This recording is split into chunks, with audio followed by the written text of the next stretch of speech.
Hello everyone, welcome back to The Bad Girl EP5। आज हम शुरू करेंगे बिना लेट किए हुए हमारी स्टोरी। इन दिनों में मैं और आयरा थोड़ा साथ टाइम स्पेंड कर रही थी। हम एक दूसरे को जानने की कोशिश कर रही थी। उसके बाद हम दोनों कभी कॉफ़ी पे चले जाते हैं या फिर डिनर पे या फिर नाइट क्लब चले जाते हैं। तो आयरा को आइडिया भी नहीं है कि हन्ना क्या करती है।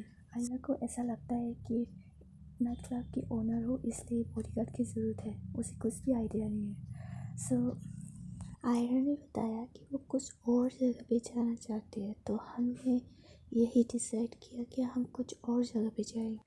ऑफ कोर्स जाना तो पड़ेगा, आयरा की इच्छा है। हमने डिसाइड यही किया कि हम जाएंगे, तो हम गए। ऑफ कोर्स हम दोनों तो डिनर के लिए गए थे, तो वहाँ पर प्राइवेसी दिया जाता है। तो हम दोनों एक साथ रूम में थे और मैंने कहा आयरा मेरी बात सुनो, पर आयरा भी नहीं सुनता है। वो कहते रहते हैं ये अच्छी जगह है, यहाँ हम आएंगे। पर मैंने कहा आयरा आई लव यू, क्या तुम मेरी ज़िंदगी में आना पसंद करोगे? देखो मैं हमेशा तुम्हें खुश रखूँगी और मैं तुम्हें प्रोटेक्ट करूँगी। क्या तुम मेरी ज़िंदगी में आना पसंद करोगे? प्लीज़ बताइए। पर आयरा कहती है हम तो अच्छी दोस्त हैं ना, तो ये सब आप मजाक करिए ना मेरे साथ। तो हन्ना कहती है नो, मैं मजाक नहीं करती। देखो हम कभी दोस्त नहीं थे, मैं तुम्हें सच में चाहती हूँ शुरू से। जिस दिन जब पहली बार तुम्हें देखा तब से इस पल के लिए बहुत इंतज़ार किया। तो आयरा कहते हैं ऐसा नहीं हो सकता, ऐसा कभी नहीं हो सकता। मैंने तुम्हें दोस्त माना है और हम एक दूसरे को जानते भी नहीं हो। तो आयरा कहती है, तो उसके बाद हन्ना कहती है हाँ पर मैं तुम्हें जानती हूँ, तुम्हारे बारे में, तुम्हारी फैमिली के बारे में, मैं तुमसे जुड़े हर पूरी सब चीज़ों के बारे में जानती हूँ।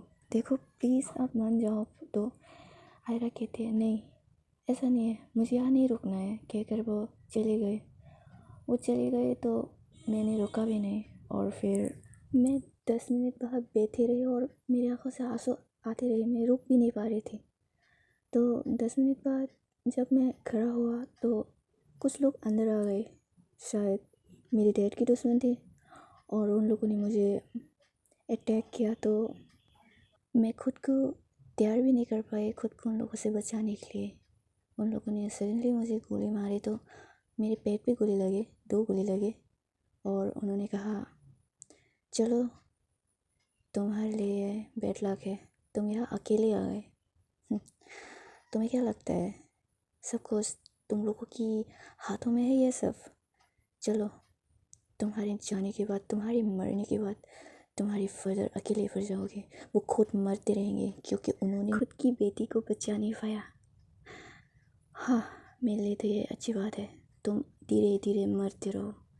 गुड बाय मिस हन्ना, कहकर वो लोग चले गए।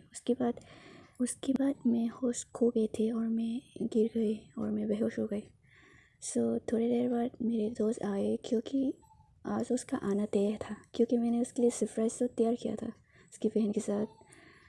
तो वो जब सडनली अंदर आके देखा तो वो उसकी आंखें बड़ी बड़ी हो गई और वो डरने लगे और वो दौड़ते हुए मेरे पास आया और मुझे थाने लगा, कहने लगा हन्ना हन्ना चिल्ला रहे थे। और इधर आयरा भी नहीं मान रहा था, उन्होंने ऐसे मुझे अकेला छोड़ के चले आए। उसके लिए ठीक है वो ना ही है, पर तो वो भी लौट के आ गए मुझे देखने के लिए या फिर मुझे समझाने के लिए। तो जब बाहर आया तो भीड़ था और अंदर जब वो आए तो वो भी शॉप पे चले गए। उसने तो अच्छी खासा यहाँ छोड़ के चले गए थे और ज़मीन पे ऐसे खून से लट पड़। तो मुझे हॉस्पिटल लेके चले गए सब लोगों ने और मेरा ट्रीटमेंट चल रहा था। और फिर 2 दिन बाद मैं होश आए और जब मैंने होश आया तो मेरे मॉम को देखा, मेरी डैड को देखा और जिया को देखा। वो लोग मेरे लिए इंतज़ार कर रही थी लौटने का। जो मैंने कहा मैं यहाँ कब से हो, तो जिया ने बताया 2 दिनों से। तो मैंने कहा मुझे घर जाना है। तो मेरे फादर ने कहा डॉक्टर जाने देंगे तो जाएंगे। सो गाइस, आज की ये स्टोरी तो वेरी वेरी सैड है। सो हम मिलते हैं नेक्स्ट वीडियो में, क्योंकि मेरे जाने के बाद हो गया है। सो गाइस, मिलते हैं नेक्स्ट वीडियो में। सो सी यू सून, बाय बाय।